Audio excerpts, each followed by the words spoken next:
System, welcome to Newsline and our presentation of the most compelling news from Liberia and the rest of the world. Today is Monday, the 15th of July, 2024. I am Vafli Kamara presenting. In the headlines, Office of Ombudsman Chairperson Councillor Finlay Kanga assures full implementation of the Code of Conduct. Another expectation we have is that we hope to build public trust. And how do we do that? We need to be example of everything in the code.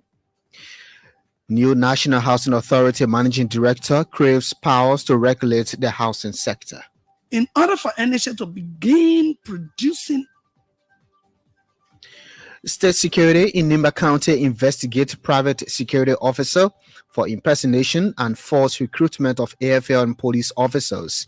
And away from Liberia, police arrest a 33-year-old man who claimed to have killed 42 women, including his own wife, since 2022. These and many more stories, including sports, the weather report, the news in simple English and French, are coming up. First, Grace Moleyeze and the news bulletin.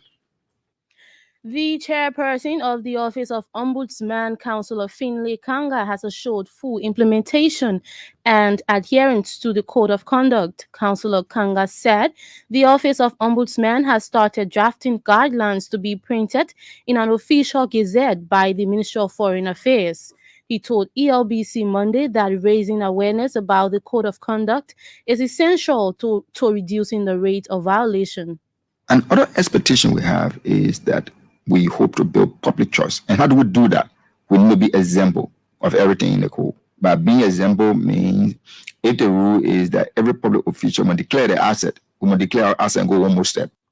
Councillor Finlay Kanga said the setting up of an Office of Ombudsman to oversee implementation and adherence has removed the self-regulated framework that existed in the past.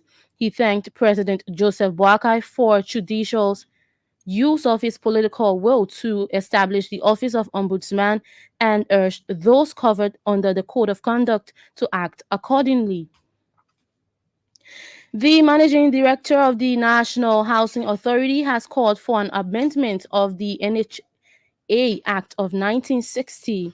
Madam Florence Jigwe said such move will strengthen institutional capacity and arm the NHA with the requisite policy framework that will enhance the housing sector.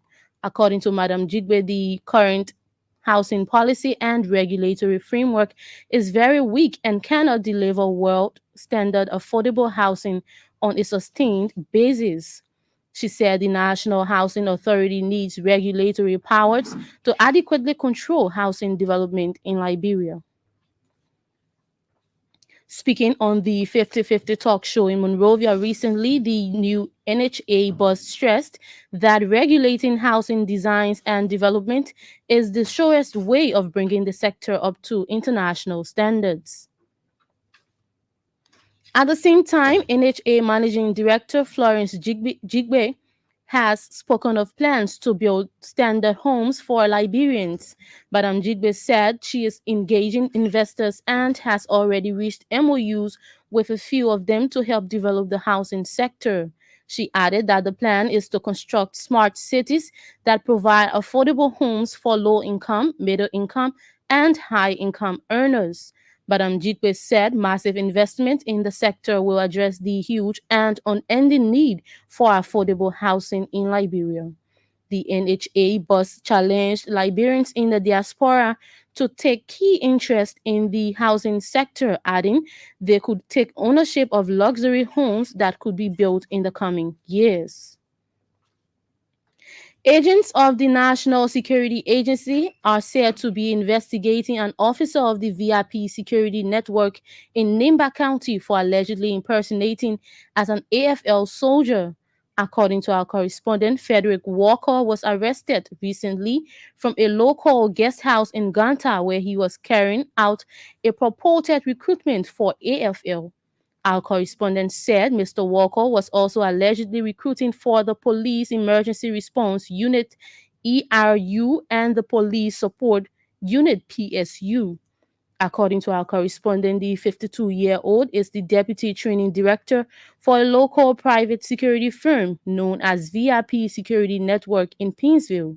Following the conclusion of the investigation, Mr. Walker will be sent to Regional Security Hub in Bangabong County for further action.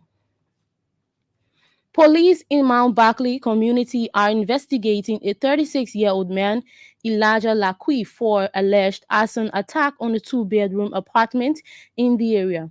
Suspect Laqui was arrested after one of the fire survivors filed a complaint accusing him of carrying out the act.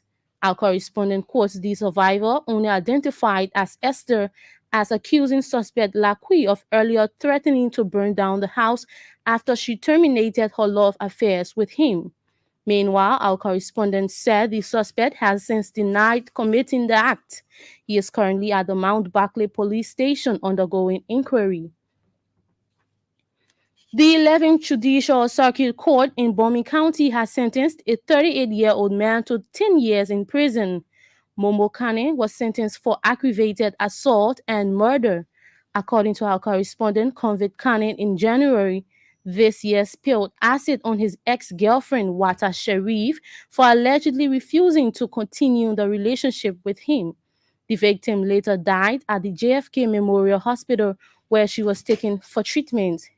Meanwhile, family of the victim has since expressed dissatisfaction over the ruling of the court, saying, given the gravity of the crime, the suspect should have been given a life sentence.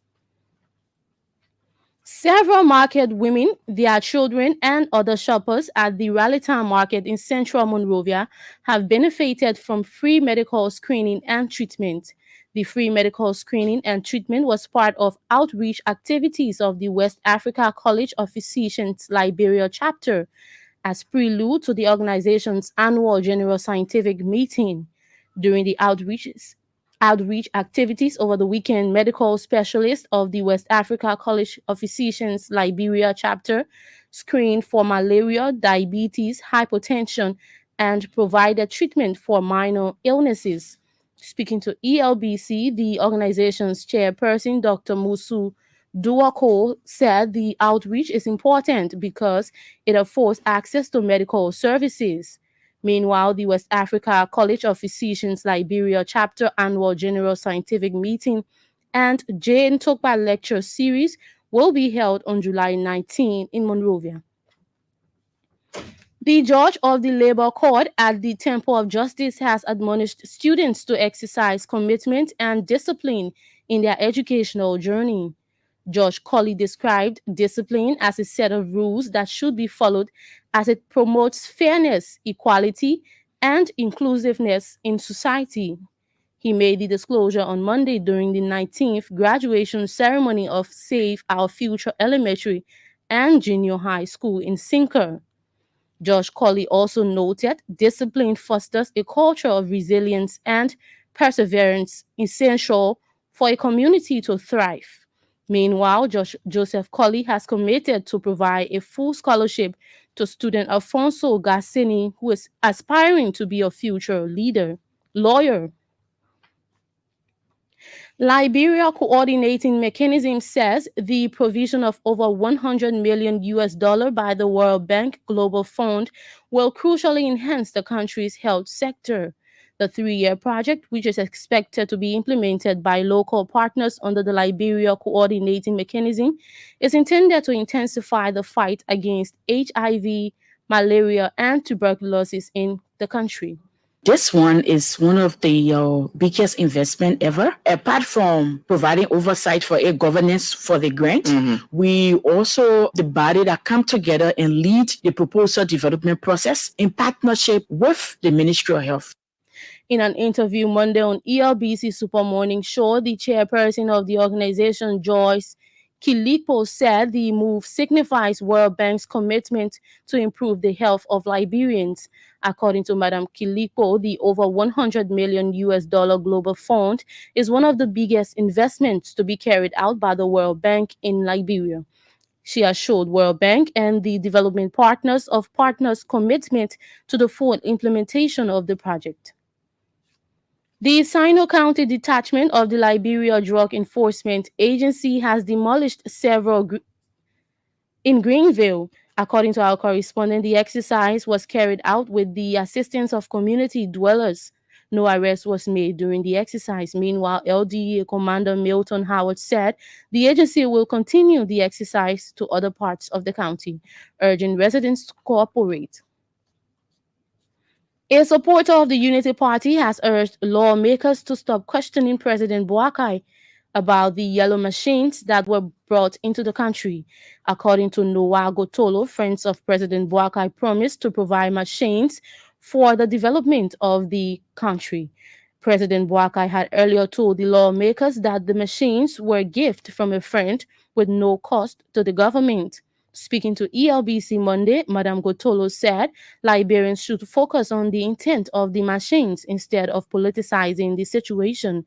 She said the equipment will fast-track development, promoting road connectivity and enhancing agricultural production. Grace Modeyes is there with the news bulletin. You are listening to Newsline on ELBC Radio. One of the big stories we're following this afternoon: state security in Nimba County investigate private security officer for impersonation and false